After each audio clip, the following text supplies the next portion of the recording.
So everything is yours because Christ came to make it available on the premise of the love and the mercy of God. But for you to access what is yours, there are cadres. And one of the levels is the level of entrustment. He said, all things are yours. All things are yours. Everything that Christ made available, he made available for us. But when I look at people, I know that not all of us have accessed all things. For instance, healing and divine health is yours. But not every Christian is walking in healing. Power is yours.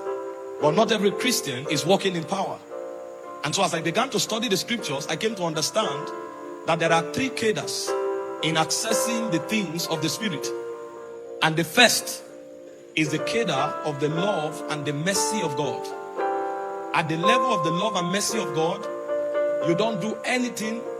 God makes everything available to you because it is the disposition of his Spirit. Ephesians chapter 2 verse 4 and 5. Ephesians chapter 2 verse 8 and 9.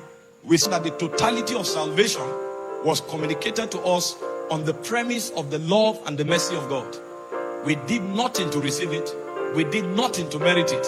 It was his love that necessitated it. He said, by grace are ye saved, not of works, so no man should boast. It is the mercy of God that makes it available to all of us. And so everything that is in God has been made available through Christ Jesus. Very correct. But you see, that's not all it takes to walk in the fullness of the realities of the Spirit. There is another level called the level of entrustment. So God does not just make things available because of his love. When he makes things available, how much of it you can experience becomes a function of entrustment. That's why the Bible said in Galatians chapter 4 verse 1, it said the heir, so long as he's a child, is not different from a servant, although he is Lord of all. In 2 Peter chapter 1 verse 3, it said, according as his divine power, he has given us all things that pertains to life and to godliness. But he said it's through the knowledge of him that has called you to glory and virtue. That means everything he came to make available is designed to bring you and I to glory and to virtue. But you must pay the price of knowledge for you to walk in it. Because if you don't know it, you can't access it.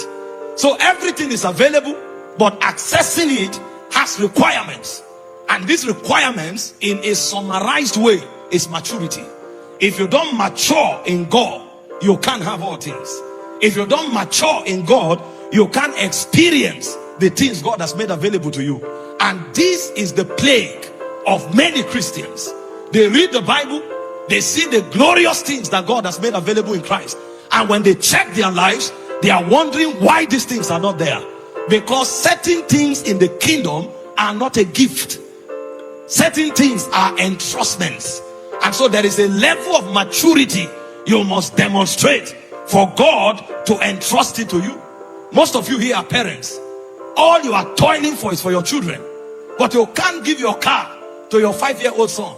No, it's not whether he needs to qualify for it or not. Because he's a son, it's already his. But does he have the maturity to be entrusted with it? That's the problem many believers have. We don't have the maturity to be entrusted with spiritual things. And so for God to entrust us with spiritual things, there are qualifications.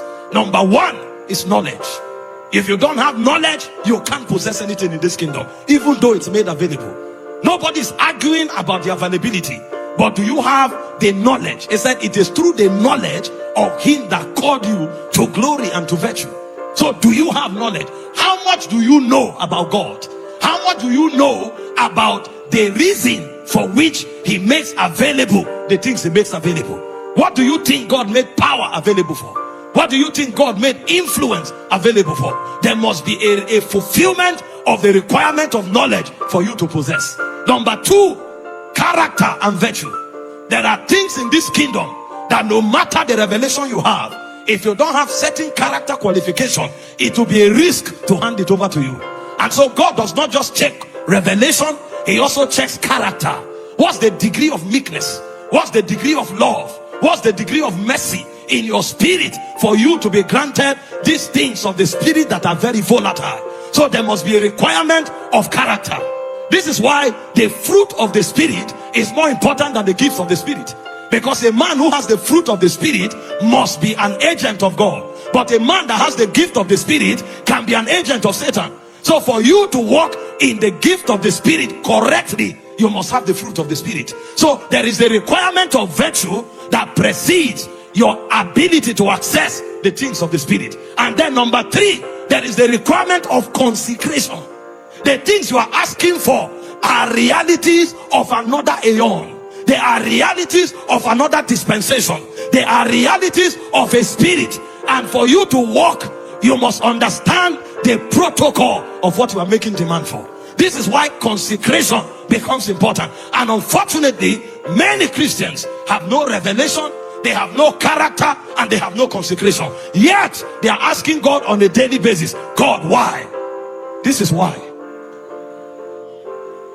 The problem is not with God. The problem is with us. If you don't have knowledge, you can't experience what is yours. If you don't have character, you can't experience what is yours. If you don't have consecration, you can't experience what is yours.